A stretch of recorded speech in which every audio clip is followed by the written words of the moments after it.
Hello friends, जय हिंद सभी को। स्वागत है आपको हमारे यूट्यूब चैनल स्टडी कैफे 2.0 पे। तो फ्रेंड, जैसे कि हम लोग ने पढ़ रहे थे भारतीय राज्य व्यवस्था, जो लुसेंट बुक से पॉलिटी के जो सब्जेक्ट है उसके अंतर्गत आता है एक भारतीय राज्य व्यवस्था। ठीक है, पॉलिटी पढ़ रहे थे हम लोग। उसमें हम लोग ने भारतीय राज्य व्यवस्था में 2 टॉपिक ख़त्म कर चुके थे पहले ही। तो आज की वीडियो में तीसरा टॉपिक है जो है भारतीय संविधान का उद्देशिक अथवा प्रस्तावना। उद्देशिका क्या है, प्रस्तावना क्या है, भारतीय संविधान का एक छोटा टॉपिक है लुसेंट का। तो चलिए आज क्लियर करते हैं। अगर आप हमारे चैनल पे नए हैं तो चैनल को सब्सक्राइब कर लें, क्योंकि दोस्त देखिए, हम यहाँ पे आपको लाइन बाय लाइन पढ़ाएंगे। ऑब्जेक्टिव ही इस टॉपिक का, जो आज टॉपिक हम पढ़ा रहे हैं भारतीय संविधान के उद्देशिका अथवा प्रस्तावना जो हो, तो इस टॉपिक से दोस्त जितना भी पहले प्रीवियस ईयर में एसएससी हो, रेलवे हो, जो भी हो एग्ज़ाम, यूपीएससी हो, बीपीएससी हो, बिहार एसएससी हो, जितना प्रीवियस ईयर में पूछा गया है इस टॉपिक से, किस तरह से क्वेश्चन को घुमा घुमा के पूछा है, उस सारे को जस्ट आज ये टॉपिक ख़त्म होता है तो इसके नेक्स्ट डे सारा ऑब्जेक्टिव एक साथ लेके आऊँगा। जैसे कि हमने प्रीवियस वीडियो में जो प्रीवियस टॉपिक पढ़ाए थे, ये था भारतीय संविधान सभा। ये टॉपिक ख़त्म हुआ, इसके बाद इसका ऑब्जेक्टिव लेके आए हैं। अगर आप लोगों ने नहीं देखे हैं तो वीडियो को जाके देख लीजिए। और आज मेरा टॉपिक रहेगा भारतीय संविधान का उद्देशिका अथवा प्रस्तावना। तो चलिए शुरू करते हैं बिना टाइम को वेस्ट किए हुए। अगर आप चैनल ने सब्सक्राइब नहीं किए हैं तो हमारे चैनल को सब्सक्राइब कर लें और वीडियो को लाइक कीजिएगा, कमेंट करके बताइएगा कैसा लगा सेशन आज का। तो चलिए शुरू करते हैं। क्या बोलते हैं, अगर आप लुसेंट का बुक है आपके पास तो बुक निकाल लीजिए। जहाँ जहाँ कहेंगे वहाँ वहाँ आप टिक लगाते चलिएगा, उसको हाईलाइट करते चलिएगा, ताकि याद हो। जब दूसरे बार बुक को देखें दूसरे नज़र में तो ज़्यादा कि मेहनत नहीं करना पड़े। ठीक है, आप मेरे साथ चलिए, पढ़ते चलिए। अगर बुक नहीं है तो बस मेरा बात को सुनिएगा। जब आज पूरा कि ये सुन लीजिएगा, थ्योरी पूरा सुन लीजिएगा, कल अब हम आपको ऑब्जेक्टिव लगाएंगे तो अब बहुत आसान तरीके से सारा ऑब्जेक्टिव आपको बन जाएगा। जैसे कि प्रीवियस कि टॉपिक में हम लोग क्लियर किए हैं, सेम उसी तरह से इस टॉपिक को क्लियर करेंगे। मज़ा आएगा पढ़ने में, देखिएगा, बहुत ही इंपॉर्टेंट है, बहुत ही हेल्पफुल वीडियो है। तो चलिए शुरू करते हैं। क्या बोलते हैं हमारा टॉपिक के अंतर्गत, नेहरू द्वारा प्रस्तुत उद्देश्य संकल्प में जो आदर्श प्रस्तुत किया गया उन्हें ही संविधान का उद्देशिका में शामिल कर लिया गया। संविधान के 42वें संशोधन 1976 द्वारा यथा संशोधित यह उद्देशिका निम्न प्रकार से है। उद्देशिका जिसको हम लोग कहते हैं प्रस्तावना। ठीक है, तो देखिए, प्रस्तावना को जो है ना, संविधान क्या है, प्रस्तावना है क्या चीज़, तो इसको कहा गया है संविधान का एक परिचय भी कह सकते हैं, या परिचय पत्र। जो हमारा एक कि संवैधानिक जो थे वो बोले थे संविधान का कि एक होते हैं, वो उन्होंने बोले थे क्या, जिनका नाम था NL पालिकवाला। क्या था, NA पालिकवाला। उन्होंने कहा था कि संविधान जो है ना, प्रस्तावना संविधान का परिचय पत्र है। ठीक है, संविधान का जो हमारा प्रस्तावना क्या है वो देखते हैं। चलिए, संविधान का प्रस्तावना जो है आप लोग बचपन से ही पढ़ते आ रहे होंगे। NCERT बुक का जब कि शुरू में ही जो क्या होता है विषय सूची, उससे पहले ही संविधान का प्रस्तावना दिया हुआ रहता है। तो आप पढ़ते आ रहे होंगे, वही यहाँ पे लिखा हुआ है। क्या है, पढ़ते हैं। हम भारत के लोग भारत को एक संपूर्ण प्रभुत्व संपन्न क्या है, प्रभुत्व संपन्न समाजवादी धर्मनिरपेक्ष लोकतंत्रात्मक गणराज्य बनाने के लिए तथा उनके समस्त नागरिकों को सामाजिक, आर्थिक और राजनीतिक न्याय, विचार, अभिव्यक्ति, विश्वास, धर्म, उपासना एवं स्वतंत्रता, प्रतिष्ठा और अवसर की समानता प्राप्त करने के लिए तथा उन सब में व्यक्ति का गरिमा और राष्ट्र का एकता और अखंडता सुनिश्चित करने वाली बंधुत्व बढ़ाने के लिए। ठीक है, कि हम अपना कि देखिए, ये जो बोलते हैं हमारा प्रस्तावना में है, संविधान का हमारा प्रस्तावना में ये जो है सामाजिक, आर्थिक, अभिव्यक्ति, ये सब का आज़ादी देता है। ठीक है। और देखिए, एकता और अखंडता को सुनिश्चित करने में बंधुत्व को बढ़ाने के लिए दृढ़ संकल्प होकर अपनी इस संविधान सभा में आज तारीख 26 नवंबर 1949, ठीक है, 26 नवंबर 1949 को एतत् द्वारा इस संविधान को अंगीकृत अधिनियम और आत्मसमर्पित करते हैं। ठीक है। इसके बाद क्या बोलता है, भारतीय संविधान में प्रस्तावना का विचार अमेरिका के संविधान से और प्रस्तावना के भाषा ऑस्ट्रेलिया के संविधान से लिया गया है। यहाँ से क्वेश्चन पूछता है कि भारतीय जो संविधान में प्रस्तावना का विचार है, इस किस देश के संविधान से लिया गया है, कहाँ से लिया गया है, तो अमेरिका से लिया गया है। इसमें जो भाषा है, जो ये सब मतलब कि हम भारत के लोग, ये जो प्रस्तावना है ये लिया गया है ऑस्ट्रिया के संविधान से। ठीक है। अब इसके जो प्रस्तावना का कुछ कुछ मुख्य बिंदु है, मुख्य बातें हैं, पॉइंट है, उसको देखते हैं। क्या है, भारतीय जो है ये क्या बोलता है, संविधान की प्रस्तावना को भारतीय संविधान की कुंजी कहा जाता है। देखिए, भारतीय जो प्रस्तावना है, इसके भारतीय संविधान को कुंजी भी कहते हैं या भारतीय संविधान को आत्मा भी कहते हैं। ये जो कथन है ना, पंडित ठाकुरदास भार्गव द्वारा कहा गया है। पंडित ठाकुरदास भार्गव एक हमारे संविधान का सदस्य रह चुके हैं। ठीक है। आगे क्या है, प्रस्तावना संविधान का आंतरिक अंग होते हुए कानूनी तौर पर उसका भाग नहीं होते हैं। देखिए, जो हमारा प्रस्तावना है, संविधान का एक कानूनी भाग नहीं है, लेकिन ये आंतरिक उसका एक अंग है, संविधान का एक अंग है, लेकिन वो कानूनी मतलब कि एक कानूनी भाग नहीं है। ठीक है। आगे क्या है, प्रस्तावना के अनुसार संविधान के अधीन समस्त शक्तियों का केंद्रीय बिंदु अथवा स्रोत भारत के लोग ही हैं। आगे है, प्रस्तावना में लिखित शब्द यथा हम भारत के लोग, जो प्रस्तावना अभी हम ऊपर पढ़े हैं, ये जो शब्द पूरा लिखा गया है, जो है ये शब्द लिखा गया है, अंगीकृत अधिनियम और आत्मसमर्पित करते हैं, भारतीय लोग को सर्वोच्च संप्रभुता का उद्देश्य करते हैं। ठीक है। प्रस्तावना को न्यायालय में प्रवर्तित नहीं किया जा सकता। यह निर्णय यूनियन ऑफ इंडिया बनाम मदन गोपाल 1957 के निर्णय में घोषित किया गया। यानी यदि सरकार या कोई नागरिक प्रस्तावना का अवहेलना करता है तो उसकी रक्षा के लिए हम अदालत की सहायता नहीं ले सकते हैं। ठीक है। फिर क्या है, बेरूबारी यूनियनवाद 1960, बेरूबारी यूनियनवाद 1960 में सर्वोच्च न्यायालय बेरूबारी यूनियन विवाद जो है 1960 में हुआ था, उसमें सर्वोच्च न्यायालय के निर्णय दिया कि जहां संविधान का भाषा संदिग्ध हो, वहां प्रस्तावना विविध निर्वाचन में सहायता करती है। बेरूबारीवाद में ही सर्वोच्च न्यायालय ने प्रस्तावना को संविधान का अंग नहीं माना था। ठीक है।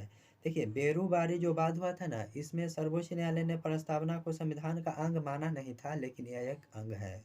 फिर आगे देखिए क्या होता है, इसलिए विधायिका प्रस्तावना में संशोधन नहीं कर सकती है, परंतु सर्वोच्च न्यायालय के केशवानंद भारती बनाम केरल राज्य वाद विवाद 1973 में कहा गया कि प्रस्तावना संविधान का अंग है। देखिए, बेरूबारी जो वाद विवाद हुआ था 1960 में, इसमें कहा गया कि संविधान जो है ना, प्रस्तावना संविधान का अंग नहीं है, लेकिन ये जो केशवानंद भारती वाद विवाद आया 1973 में, और एक आया था 1955 में LIC वाद विवाद भी आया था, उसमें भी कहा गया था कि ये आंतरिक हिस्सा है, अंग ये है। ठीक है। प्रस्तावना संविधान का अंग, इसलिए विधायिका संसद में संशोधन कर सकती है। केशवानंद भारती वाद में यह सर्वोच्च न्यायालय में मूल ढांचा का सिद्धांत है, क्या है, थ्योरी ऑफ बेसिक स्ट्रक्चर दिया तथा प्रस्तावना को संविधान का मूल ढांचा माना गया। ठीक है। केशवानंद भारती जो वाद विवाद है, इसके बाद से संविधान को मूल ढांचा मान लिया गया। आगे देखते हैं क्या बोलता है। आगे बोलते हैं, संसद संविधान का मूल ढांचा का नकारात्मक संशोधन नहीं कर सकते। स्पष्ट संसद वैसा संशोधन कर सकती है जिसमें मूल ढांचा का विचार व मजबूतीकरण होता है। देखिए, जो संसद जो है हमारा, ये जो संविधान प्रस्तावना है, इसको संशोधित नहीं कर सकती है, लेकिन ये जो कुछ वैसा संशोधन किया जा सकता है, ये दिया गया था धारा 368 के तहत। ये धारा 368 के तहत संविधान के प्रस्तावना में वैसा कुछ संशोधन हम लोग कर सकते हैं जो हमारा कर सकते हैं, जिसमें ढांचा और विस्तार को मजबूत बनाता है। ठीक है, आगे क्या है, 42वें संविधान संशोधन अधिनियम 1976 में, देखिए 42वें संविधान संशोधन अधिनियम 1976 के द्वारा इसमें समाजवादी, पंथ निरपेक्ष और राष्ट्र का अखंडता शब्द जोड़े गए हैं। मतलब कि अभी तक 42वें संविधान संशोधन हुआ, तो इसमें धारा 368 के तहत 1976 में संशोधन प्रस्तावना को किया गया है, और इसमें पंथ निरपेक्ष, समाजवाद और राष्ट्र की अखंडता शब्द जोड़ा गया है। ठीक है, भारत के संविधान का प्रस्तावना में 3 प्रकार का न्याय और 5 प्रकार का स्वतंत्रता, ठीक है, एवं 2 प्रकार की समानता का उल्लेख किया गया है। तब देखिए, 3 प्रकार का न्याय है, यहाँ से क्वेश्चन आता है। 3 प्रकार का भारतीय संविधान के प्रस्तावना 3 प्रकार का न्याय कौन कौन है न्याय, तो सामाजिक न्याय, आर्थिक न्याय और राजनीतिक न्याय। ठीक है, सामाजिक, आर्थिक और राजनीतिक है। 5 प्रकार की स्वतंत्रता, तो क्या क्या स्वतंत्रता है हमारे मतलब कि भारतीय लोगों को, तो वो है विचार, अभिव्यक्ति की स्वतंत्रता है, विश्वास का है, धर्म का है, उपासना का है। ठीक है, और 2 प्रकार की समानता, प्रतिष्ठा है एवं अवसर का उल्लेख किया गया है। अब बोलता है क्या है, 5 प्रकार की स्वतंत्रता है, अभिव्यक्ति की आज़ादी है, विश्वास है, धर्म की है, उपासना की है। मतलब यहाँ पे कोई किसी का कब्जा नहीं है। अभिव्यक्ति का है, हम आज़ाद हैं। ठीक है, यहाँ पे है विश्वास है, यहाँ पे हर कोई को किसी पे विश्वास है। धर्म का है, ये भारत आपको पता है कि धर्मनिरपेक्ष है। यहाँ पे कोई भी धर्म, किसी भी धर्म हो, अपना धर्म पालन कर सकता है। मंदिर में हो, मुस्लिम लोग अपना मंदिर में मुस्लिम धर्म करते हैं, मतलब नमाज पढ़ते हैं, और हिंदू लोग मस्जिद में रहते, हिंदू लोग मंदिर में रहते हैं। मतलब कि किसी पे रोक नहीं है कि तुम भाई नमाज क्यों पढ़ रहे हो, भारत में हो। ये कुछ देश हैं जैसे श्रीलंका हो गए, पाकिस्तान हो गए, ये सब का, बांग्लादेश हो, ये सब एक धार्मिक देश है। यहाँ इसका एक मुस्लिम कंट्री ये लोग है, इसको पता है कि हम मुस्लिम धर्म के लोग हैं, धार्मिक देश है। लेकिन भारत जो है, यहाँ पे हर धर्म के लोग रहते हैं, हिंदू, मुस्लिम, सिख, ईसाई, पारसी, जैन, जितना बौद्ध धर्म, जितना धर्म है, सारा धर्म के लोग रहते हैं। यहाँ पे कोई मना नहीं है, यहाँ पे सभी धर्म के लोगों को आज़ादी है। ठीक है, 2 प्रकार इधर हो गया। भारत का संविधान विश्व का सबसे बड़ा लिखित एवं सर्वाधिक व्यापक संविधान है, अंशतः कठोर और अंशतः लचीला भी है। देखिए, भारत का जो संविधान है ना, विश्व में, ऑल ओवर वर्ल्ड में जो है सबसे बड़ा संविधान है और लिखित संविधान है। सबसे लिखित संविधान होते हुए भी सबसे बड़ा संविधान है, और यह कठोर भी है और लचीला भी है। मतलब कि इसको हम तोड़ भी नहीं सकते हैं, लेकिन इसको मतलब ज़रूरत पड़ने पे इसमें संशोधित कर सकते हैं। ठीक है, आगे क्या नोट में बोलता है, लिखित संविधान की अवधारणा फ्रांस के देन है। देखिए, भारतीय संविधान जो है लिखित संविधान है, तो ये कहाँ से लिया गया, तो ये फ्रांस से लिया गया है। ठीक है, फ्रांस। प्रस्तावना में प्रयुक्त स्वतंत्रता, समानता एवं बंधुत्व शब्द फ्रांसीसी क्रांति से प्रेरित है। आगे है, भारतीय राजनीतिक व्यवस्था में संविधान सर्वोच्च है। भारत को पता है कि भारतीय जो शासन व्यवस्था है, राजनीतिक व्यवस्था है, इसमें सबसे सर्वोच्च किसको माना गया है, संविधान को, ना कि राष्ट्रपति को। ऑप्शन आता है, यहाँ से क्वेश्चन भी आता है, ऑप्शन में राष्ट्रपति भी रहेगा, लेकिन सबसे सर्वोच्च क्या है, हमारा संविधान है। ठीक है,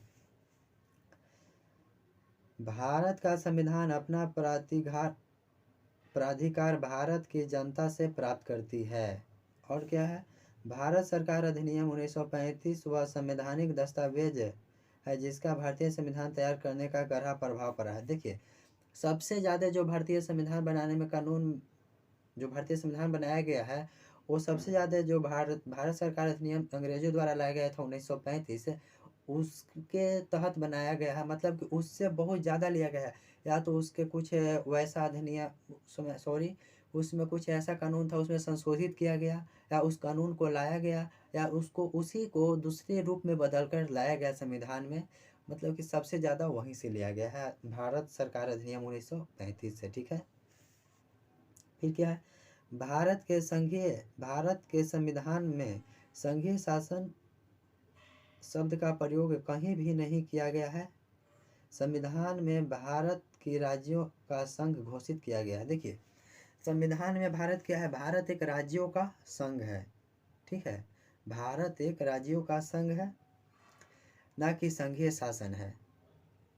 यहाँ से भी क्वेश्चन आता है, भारत क्या क्वेश्चन है, भारत में रहेगा संघीय शासन है या राज्यों का संघ है, इस तरह से ऑप्शन देगा, जो कि कल हम नेक्स्ट वीडियो में, आज यहाँ पे मतलब कि हमारा जो टॉपिक था 3rd नंबर भारतीय संविधान का प्रस्तावना, वो ख़त्म हो गया है। तो कल हम इस टॉपिक से जितना प्रीवियस ईयर में एग्ज़ाम हुआ है, एसएससी हुआ हो, रेलवे हुआ हो, या फिर बिहार एसएससी हुआ हो, यूपीएससी हुआ हो, बीपीएससी हुआ हो, यूपी पुलिस हुआ हो, या झारखंड पीसीएस हुआ है, जितना भी पीसीएस एग्ज़ाम होता है स्टेट लेवल का, सारा जितना क्वेश्चन पूछा है अभी तक, वो सारा ऑब्जेक्टिव को एक साथ लेके आऊँगा।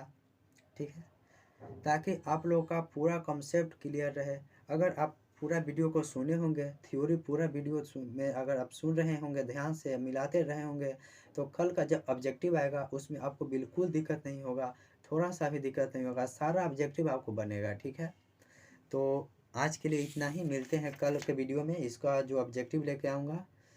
तो दोस्त आप लोग सपोर्ट कीजिए, चैनल को सब्सक्राइब कीजिए और शेयर कीजिए अपने फ्रेंड के साथ, ताकि दोस्त हमको भी ना वीडियो बनाने में मोटिवेशन मिले, हम भी देखें कि आप लोग इतना प्यार दिखा रहे हैं, इतना मतलब कि वीडियो को देख रहे हैं, सब्सक्राइब कर रहे हैं, तो मैं वीडियो और अच्छा से बनाऊँ, अच्छा कंटेंट दूँ। हो सकता है कि आने वाले समय में हम लुसेंट बुक को आपको मतलब कि नज़र के सामने पढ़ाऊँ, पीडीएफ के रूप में पढ़ाऊँ। तो दोस्त आप लोग सपोर्ट कीजिएगा तो हम बहुत अच्छे से कंटेंट लेके आएंगे, आप लोग को पढ़ने में मज़ा आएगा, यहाँ से बहुत सपोर्ट मिलेगा आपको। देखिए, अभी जो एग्ज़ाम हो रहा है, मतलब कि पहले भी होता था, और इसमें लुसेंट बुक जो ऐसा बुक है ना, इसमें अगर आप इस पे अच्छा से आपको हो जाता है कवर, मतलब कि बढ़िया से हो जाता है सारा ऑब्जेक्टिव जो इसका लुसेंट बुक का वास्ट नुस्ट समान ज्ञान है, उस पे इस पे प्रीवियस ईयर वीडियो पे प्रीवियस ईयर जो क्वेश्चन पूछा है उस पे आपको अच्छा से कमांड हो जाता है, तो फिर दिक्कत नहीं है। 50% आपको, 50 से 70% आपको मतलब कि सिलेबस कंप्लीट हो जाता है। ठीक है दोस्त, कल के जो ऑब्जेक्टिव हम लोग प्रीवियस वीडियो में किए थे, उसमें आपको हम बताए थे एसएससी जो एग्जाम होता है वो इस ईयर में पूछता है, क्वेश्चन को बस सेम क्वेश्चन रहता है, उसको पूछने को तरीका बदल देता है, तरीका बदल के और क्वेश्चन डाल देता है, कहीं क्वेश्चन नया लेके आता नहीं है। ऐसा नहीं है कि आज 5, 10, 15, 20 साल से एग्ज़ाम हो रहा है, तो मतलब उतना नया क्वेश्चन कहाँ से लाएगा, कुछ नहीं रहता है, बस खाली क्वेश्चन को बदल देता है। कुछ ऐसा क्वेश्चन नया आता है जो कि कोई स्टूडेंट से नहीं बनता है, जो गहरा उस पर मतलब कि पढ़ा उसके बारे में तो बनता है, नहीं तो बहुत लोग सा स्टूडेंट का सोचता है छुट्टा है, अगर बन जाता तो सारा को कट ऑफ हाई आता। ठीक है, साहब 100 में 100 लाता, जितना मार्क्स होता है 100% लाता। ठीक है, तो मिलते हैं दोस्त नेक्स्ट वीडियो में, आज के लिए इतना ही, मस्त रहिए, बाय बाय।